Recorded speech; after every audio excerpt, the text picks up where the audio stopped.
Good morning সবাইকে। তোমরা সবাই কেমন আছো? আশা করি সকলেই ভালো আছো। আমিও আজকে মোটামুটি একটু ভালোই আছি। মানে আজকে শরীরটা একটু ভালো লাগছে। অন্যান্য দিন শরীরটা খুব বেশি একটা ভালো যায় না, তাই কথা বলার এনার্জি থাকে না, সেজন্য প্রত্যেক দিন ব্লগ দিতেও পারছি না। তো আজকে ভাবছি যে একটু সকাল সকাল মানে সবকিছু ভিডিওগুলো করে নিই। তারপর মানে বেশ কয়েকদিন হয়ে গেল দিতে পারছি না, ছাড়া ছাড়া দিচ্ছি। তো যাই হোক, অনেক দিন থেকেই খাবার দাবার তো একদম নিয়ম করে খাওয়া হচ্ছে। তাই যেগুলো খেয়ে অভ্যাস ছিল আর কি, সেগুলো খাওয়াই হচ্ছে না। তাই মাকে আজকে বললাম যে একটু ডালের বড়া খেতে ইচ্ছে করছে। তাই মুসুর ডাল তো খাওয়া যাবে না, ব্যথা হয়। সেই কারণে মটর ডাল, তার মধ্যে ডিম ভেঙে দিয়ে বড়া করে নিয়েছে। আর এদিকে দেখো, ওই দেশি আলু যেটাকে বলে, ছোট আলু লাল, তো ওটা দিয়ে আর কিছু বিনস দিয়ে ডালের বড়া দিয়ে আমার জন্য আর কি একটা তরকারি করা হবে। একদমই ঝাল ছাড়া, খুবই কম পরিমাণে তেল দিয়ে, বিনস আলু আর ডালের বড়া দিয়ে। জানি না তোমরা কে কে খেয়েছো, তো আমার তো বেশ ভালোই লাগে। বিনসটা যেহেতু একটু হেলদি, সেই কারণে বিনসটা ব্যবহার করা হয়েছে। গাজরও দেওয়া যেত, কিন্তু গাজরটা খুব বেশি একটা ভালো লাগে না তরকারিতে। গাজরটা ভাজাটাই পছন্দ।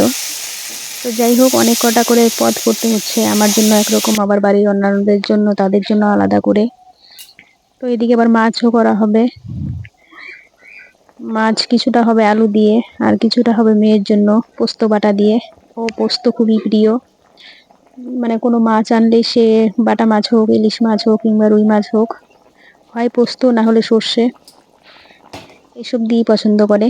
তাই ওর জন্য আলাদা করে, আমার জন্য আলাদা।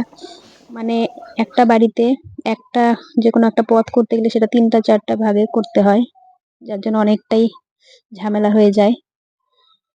এই যে রুই মাছ এনেছে, ও আবার খুব একটা বেশি রুই মাছ পছন্দ করে না।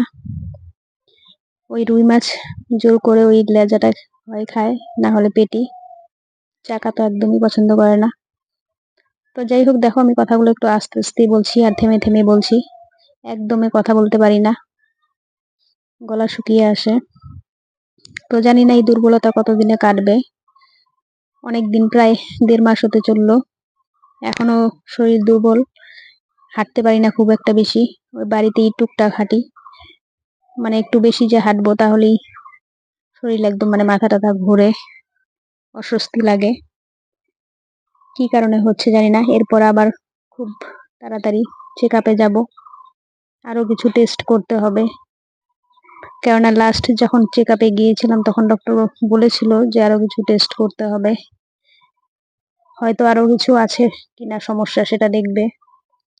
কেননা অন্যান্য যারা এই ধরনের অপারেশন হয়, তারা নাকি কয়েকদিনের মধ্যেই বেশ সুস্থ হয়ে ওঠে, কিন্তু আমার ক্ষেত্রে কিছুই হচ্ছে না, একদমই উল্টো। যতটা হওয়া দরকার ছিল, তার মানে 1/4 হচ্ছি না। এই যে দেখো, এটা হচ্ছে পোস্ত দিয়ে ঝোল, ওর জন্য শুধু, সেই জন্য খুবই কম পরিমাণে। এই অসুখ বিসুখের পিছনে অনেক দিন হয়ে গেল, তাতে একটা জিনিস ভালো হয়েছে, সেটা হচ্ছে অনেক লোকজনকে চেনা গেল।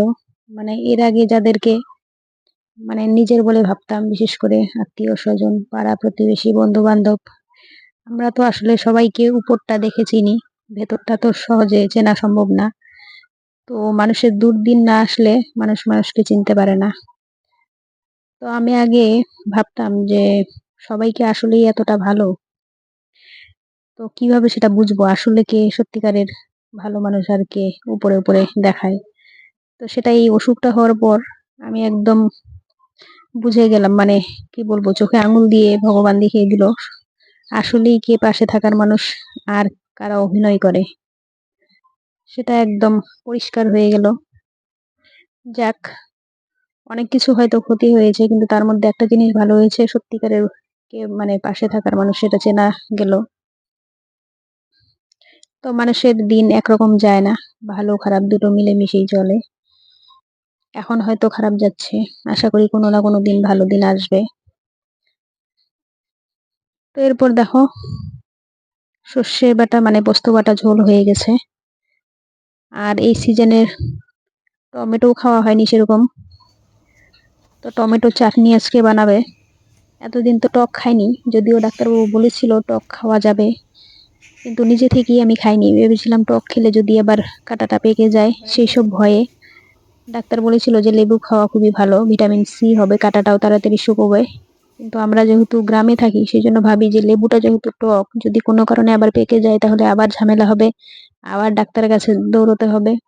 সেই সব ভয়ে কোনো কিছু খাইনি। তো আজকে অনেকদিন পর বলছি যে না, আজকে ওই কুল দিয়ে টমেটোর চাটনি সেটা একটু খাবো, খেয়ে দেখবো কি হয়। তো আর এদিকে দেখো করলা ভাজা। চাটনিটা হয়ে এসেছে, যদিও আমি কুলগুলো সেরকম একটা খাবো না, শুধু ওই চাটনিটাই খাবো। আজকে আগে পরীক্ষা করব, যদি কোনো রকম রিয়াকশন না হয় তাহলে এরপর নেক্সট টাইম কুলটা খাবো আর কি। তো যাই হোক, আজকে ভিডিওটা এই পর্যন্তই। এরপর দেখা হবে নতুন কোনো ভিডিওতে, যদি ভালো থাকি তবেই।